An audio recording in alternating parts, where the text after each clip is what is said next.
Good morning, everybody, and welcome back to Law and Crime. I'm Jesse Weber, joined here on set by attorney Jessica Ramirez. We're breaking down the biggest trials and legal stories in the country today. A bunch of things to get started with, so let's get started right now. Okay, so let me ask you a question, Jessica. Were you surprised when you heard that verdict? Because this case was going from a number of different directions. I was surprised. I thought that there was some reasonable doubt in regards to the father maybe having something to do with the injuries caused to the child. So I was a bit surprised. I thought that maybe the defense could have done a better job in insinuating that maybe this father did have something to do with the child's injuries. I mean, we know that the child rode in the car in the front with him, which is clearly not allowed. We know that he was taking care of this child by himself. And we know that the child was feeling sleepy before she was dropped off. So there was definitely reasonable doubt for me. I was a bit surprised of the verdict.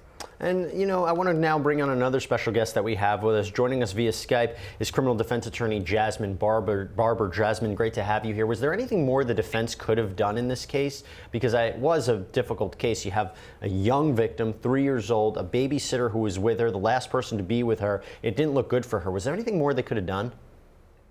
Obviously, when a conviction comes down, the first question that we're going to ask ourselves is what more could we have done as the defense attorney? However, I think they put up the strongest defense that they could. I know there were some things that could have raised some doubt, but at the end of the day, this defendant essentially confessed to going upside the little girl's head. And so I think that with her statements taken together with all of the evidence, the verdict was kind of predictable to me.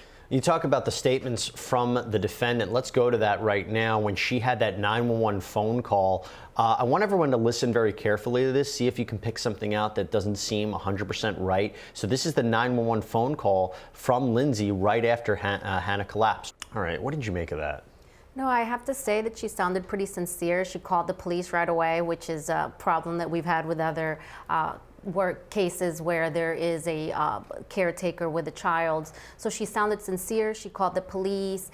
She seemed emotional. So I think that she did everything that she was supposed to do if you're taking care of a child. Again, I'm still not quite sure what happened with this case, and I don't know. I have reasonable doubt.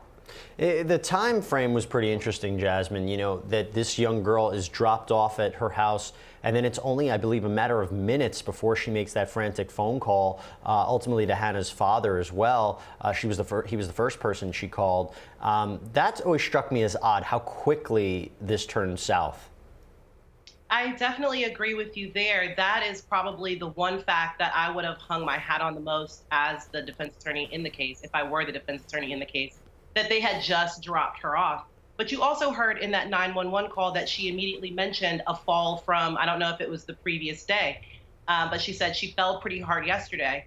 And so if I was on the prosecutor's side, I would ask, why didn't you call emergency services the day before when she had that serious fall? Yeah, and look, it became a back and forth between, well, you know, are these injuries that just a small child gets from time to time, you overlook it?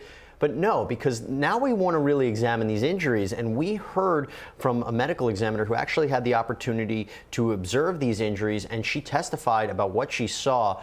Let's listen, and we can learn a little more. So, Jessica, when you hear about these injuries, and these are significant injuries, we're talking about the prosecution believes that she physically hit this girl, she shook her. When you first observed this and heard this case, were you saying this seems an outlier, or when you hear about child abuse cases, this is just run-of-the-mill? Well, I hate to say that it's run-of-the-mill because it's children that we're talking about, and they're so sympathetic, of course, because they're so innocent. But yes, this is exactly what happens. Unfortunately, there's these injuries and nobody can explain them, and then they're injuries that we know must have been a shock to the child. They must have really been hurting, and usually they are ignored. So unfortunately, in my line of work, this is something that we see often, and they can never be explained. It's usually a doctor or an expert getting up and saying, this child must have been in so much pain. This injury was so hard that there's no way that somebody could have missed it. So unfortunately, this does happen a lot. And you know, Jasmine, this was a battle of the experts. We talked about it with self-defense cases, but it was here too, where we even heard from a renowned pathologist, Dr. Werner Spitz. He was called by the defense to give a different opinion about what happened to this young girl. It was also alleged, wasn't it strange, that this young girl was brought to Lindsay Partin's house. She was wearing a hood, and then all of a sudden she collapses. And even Dr. Margaret Kerr, who we just heard, the defense was trying to press her and say, hey, listen, you can't specifically tell us when this injury was inflicted, can you? So I'm curious, do you think the jury wrestled with these kinds of issues? I'm sure that they did, and obviously I would have as well if I was on a jury. When you have two credible experts both arguing very different opinions, and they get on the stand and they tell you with a reasonable degree of certainty that this is how it happened, but nobody can tell you for certain exactly what time or exactly how these injuries happen.